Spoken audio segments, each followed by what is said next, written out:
All right, season podcast. Nick Foles, Evan Moore. This is a mini pod on the New York Jets and their first win of the season. They are now 1-7. For those of you that listen to our show, you know that we laid a big bet this week on our show about the Jets possibly, or not possibly. We bet on the Jets to go winless, and we thought, hey, if we can hit that, what a hell of a sponsor this would be the rest of the year. The winless Jets, or I should say the offseason, we wouldn't have found out till later. The winless Jets could have been a sponsor. They proceeded because we basically bet on them to lose 10 straight because they were 0-7, and we bet on them to go 0-17, and they proceed to win the very next game at Cincy in incredible fashion. By the way, they outscored Cincy 23-7 in the fourth quarter of the game to get their first win on the road. They had 502 yards of offense, 248 passing yards, 254 rushing yards, and we are here today to obviously pat the Jets on the back for their first win, but also give credit where credit's due to Justin Fields, because Justin Fields, had Tyrod Taylor not had a knee issue, probably would not have even played this week. We thought we were going to see Tyrod Taylor. He gets ruled out with a knee issue, and Justin Fields steps in, goes 21 of 32 for 65% passing, 244 yards, 1 touchdown, no interceptions, and 11 carries for 31 yards. By the way, his best wide receiver, Garrett Wilson, didn't play. Breece Hall played, and Breece Hall played well, 18 carries for 133 yards. So they had good balance offensively. But really, I think this game, Nick, came down to Justin Fields and his ability to push through adversity. So earlier this week, we talked about the comments that owner Woody Johnson made at the fall meetings. This is the owner of the New York Jets, made about his quarterback. Basically threw him under the bus. He said, look, we got other guys that are doing a good job, but if we can complete a pass, that would be helpful. And on our show on Wednesday, I won't speak for you, Nick, but I kind of went in on him. And other people on, Alex Smith today on a pregame show did the same thing. Woody Johnson doesn't get any slack. Organizationally, they have failed many, many, many quarterbacks. Sam Darnold's probably the first one that comes to mind. He's now a franchise player in Seattle. He's pretty damn good. They have failed many, many, many times, that position. And so I thought the audacity to come out and throw Justin Fields under the bus, it really bothered me. And I know it bothered a lot of people that cover the NFL. And the way Justin handled it today, leading up to the game and then after the game, it wasn't a big I told you so. It wasn't. He reflected a lot about the way, the struggle he had all week with some of this adversity, and talked about, he was pretty vulnerable. He said, I was crying in my closet, praying about the situation I was in and all this stuff I was going through. And then he's like, and then after the game, when we had won the game, I was almost in tears again, not necessarily because he was so happy they won, but just because of the nature of the nature of the adversity he had gone through and really how thankful he was to be able to go through it all and come through it this way on the other end. There's a lot of football still left to be played for the Jets, but you have to feel for the way Justin Fields handled this week. And what it produced, in my opinion, was maybe the quote of the year. So earlier this year, Breece Hall made a comment when they were on their losing streak. Breece Hall made a very quotable comment. He said, other teams shoot themselves in the foot, and then we proceed to shoot ourselves in the head, talking about all their self-inflicted wounds. That was a very poignant comment where I thought, oh my God, that is so good. We talked about it on our show. And then today, this is what Justin Fields said in response to the comments from ownership, specifically Woody Johnson. He said, yeah, quote, that's noise at the end of the day. I get that he's the owner of the team, but it's outside noise, end quote, regarding Woody Johnson's comments. And I want to be very clear before I cut Nick loose here on our position on this. We are not sitting here thinking that Woody Johnson should be applauded for motivating his quarterback and motivating his team. His team and his quarterback rallied against him, in my opinion at least, rallied against him to pull this off today.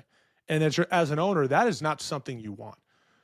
I think it's pretty despicable, to be honest with you, to put the players in a position like that where they kind of have to rally together to support their leader against their own owner. And ultimately, it led to a win. Great for Justin Fields, the way he handled it. Great for the New York Jets. Shame on Woody Johnson. Nick, share a little bit about your perspective about the way you thought Justin Fields handled this today.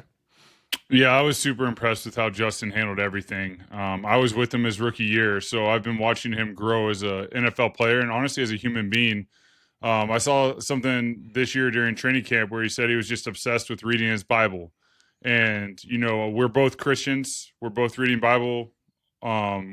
Faith surrounds everything we do. So I applaud him for how he was this last week with how he handled the media, with how he went to the Lord, how he went in his closet and was vulnerable, how he shared that today, and how he was vulnerable and how he was praising the Lord after the game. And, he even mentioned how he had peace in him, being the Lord, not Woody Johnson, as some media outlets changed the name. It was actually in the Lord, just saying that, Capital H, not lowercase h, right? yeah, exactly.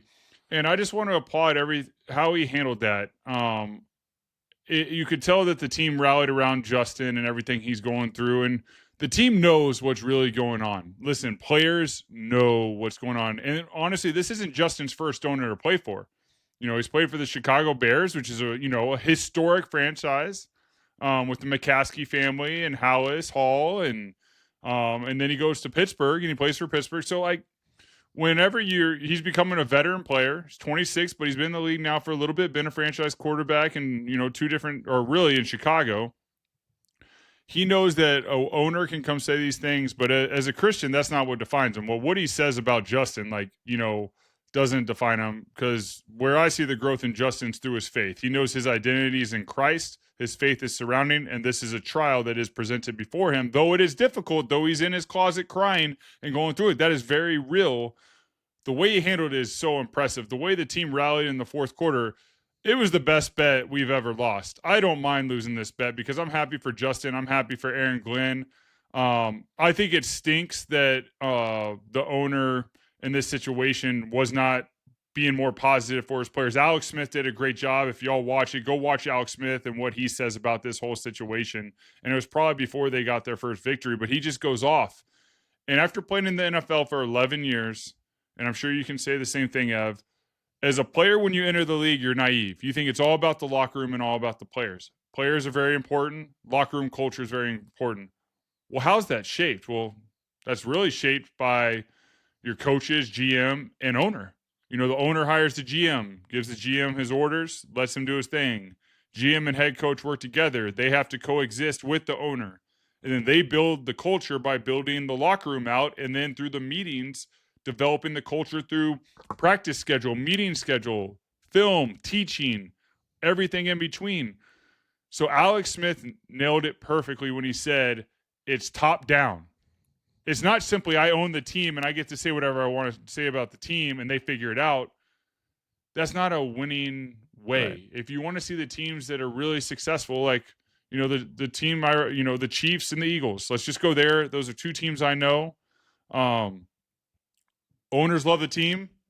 They give the team everything they can to be successful. And they have constructive criticism, but they also are positive, and they are around. They're in the locker room. They're there before the game. They're there after the game. They go to some practices, and they truly care. And I just think right now with your first year coaching staff, you don't really know who they are. It's their first year doing it. You can't just blame a player, man. It's a team. Yeah. It's all about the team. So, Nick, if put yourself in the shoes of Justin Fields, and I know he might not have started this week if Tyrod Taylor was healthy, but you're the starter for the time being, right? And you're the leader of the locker room. Guys look to you as, hey, that's our starter. And you just went through the week you went through because your owner made comments about you like that, and you overcame those and go out and get your first win. How do you now parlay this win into something real where you can start to gain some momentum and get more wins and bring the organization and the team together instead of trying to make this like us versus the owner, us, like this could easily become this thing where it's like a problem, right? How do you bring cohesiveness back to not only the locker room, but with coaches, the organization, and all roll through this together as the leader? I mean, Justin Fields is a 26-year-old kid in a lot of ways, right? And he's got this 78-year-old seasoned businessman, Woody Johnson, coming after him publicly the week of the game saying he can't complete a pass. The guy that's his employer. So I just think about it for a sec. Put yourself in the shoes of Justin Fields as a franchise quarterback. Is there anything intentionally you do moving forward to try to bring things back together from an organizational standpoint in a cohesive manner, to disregard those comments and roll forward and try to gain some momentum and win football games on a regular basis? I mean, I thought Justin Fields did everything he was supposed to do and went above and beyond with how he handled it.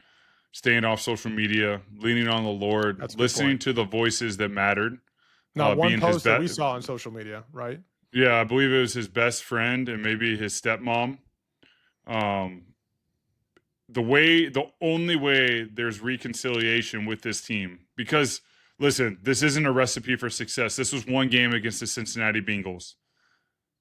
That's not a huge victory. I mean, Joe Flacco's playing well. They're figuring it out. They got, good victory a week ago that everyone was excited about. Happy for Joe. This is not going to be sustained success. The locker room is damaged. Like, this is real. Like, you don't want the owner against the coach or the players and coach, and you don't want the coaches and player against it's just Right. it will not have success. It's not healthy. So the only way this can even get a reconciliation is Woody Johnson goes to the facility. They hold a team meeting, and it's a public apology and saying he was wrong and that he misspoke and that he was impressed by the young quarterback and how he handled himself in the media and that he should have known better than to throw a quarterback under the bus, and that this is the Jets franchise, and we're built on team, and that's why we hired Aaron Glenn. We knew there'd be growing pains, but we believe in y'all. We believe in him. I'm sorry, you will not see that come out of my mouth again. It will only be supporting this team and promoting this team and giving what y'all need to succeed. I trust our GM. I trust our head coach. I trust our quarterbacks. I trust our players. I know not every game's going to be perfect, but we as ownership believe in y'all, and we are here for y'all. If he goes and does that speech that I just said, he can't copy me word for word. But as a 76-year-old man, listen, I've been in a locker room a long time. I've led a lot of huddles. I've led a lot of 2-minute drills. I've been in some pretty bad situations. I've been demoted to a 3 because the owner was trying to make my life miserable at one place to have me demand a trade. I wasn't going to demand a trade because I like my teammates and wasn't going to move my family again. And ultimately, there was a game that year where they told me on Friday I was starting. I hadn't had any reps all season with a starting offense. And we go out and we win that game in Seattle. It was the Chicago Bears. That was tough. We had a 2-minute drill against a team that was trying to make the playoffs, and it was a really tough year. Ownership had, demoted me to a 3, and, that was Justin's rookie year. It was a tough year, but I took it on the chin, and every day I walked in the facility and said, God, I'm here to glorify you. Please give me the strength to glorify you. Left every day depleted, but realized I was there for a purpose and chose gratitude because I was an NFL player, and I had 2 healthy kids at home at the time, and we had a house and my wife was good. So I just approached it that way. But I do remember winning that game in Seattle. And it was the first time in my life where I won a game on an epic 2-minute drill where I throw a touchdown, throw a 2-point conversion to win it. And I was not happy. It was brutal. I didn't enjoy it. When I won in Philly, I was excited to win for the city of Philly. I was excited to win for our ownership. I was excited to win for our coaches. When there is a toxicity within a disconnect between ownership and players and coaches, winning games doesn't feel like it should, and losing games feels worse because you know that they're against you. And winning the games, you're just winning for that owner that just said that. So I have a lot of admiration. Like I said, that for the Bears, that was a tough year. I do admire that franchise, and the ownership is a long, historic franchise, but that was a tough year, and there was things that happened that I didn't agree with, but I handled it the best way I could by being a leader on scout team and in the role I was in. Learned a lot, grew a lot, just like Justin is showing today. He is continuing to grow. He is continuing to learn. And I, as a former player that was with Justin as a rookie, am super impressed and proud of the player and the man he is growing into be. And I will be cheering him on. And like I said, we lost our bet. We made a bet that was going to make us an even better studio. But as Justin's former teammate and what I saw today and the happiness he had, man, it was worth the lost bet for him to see that. So I'm very proud of Justin Fields, and I pray and hope that he keeps leading the way he did today because I was very impressed and I'm very proud of him. That's well said. And I want to, if you're listening to this and you're thinking, oh, come on, guys, like have thicker skin. Who cares what the owner says? Like, no. You guys have to understand, 26-year-old starter in the NFL to have your owner, your employer, the head of the organization that you work for, call you out publicly and say that we need to complete a pass. And then basically you also got benched this week, effectively. They were going to go with Tyrod Taylor.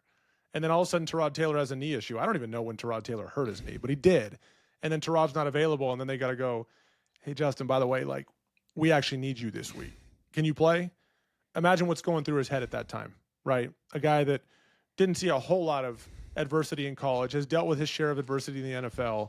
and has to go through that. And he handled it extremely well. He handled it extremely well before and after the game, after he was successful. And you hope for him, I become a little bit of a fan here. You hope for him that they can, this team has issues, but they can parlay this into more success throughout the year. But Jets get their first win. Yes, they're 1-7. This is not a playoff team. This is not a team that's going to compete for the division. But it was really cool to see this thing play out the way that it did, despite the fact that we lost our Jets winless bet. We'll have to come up with some other creative bet to go with that. But Jets 1-7. Hats off to Justin Fields for the way he handled it. Aaron Glenn gets his first win as a head coach in the NFL. Thumbs up to him as well. Again, season pod. This has been a fun mini pod about Justin Fields and the New York Jets. Thanks for listening.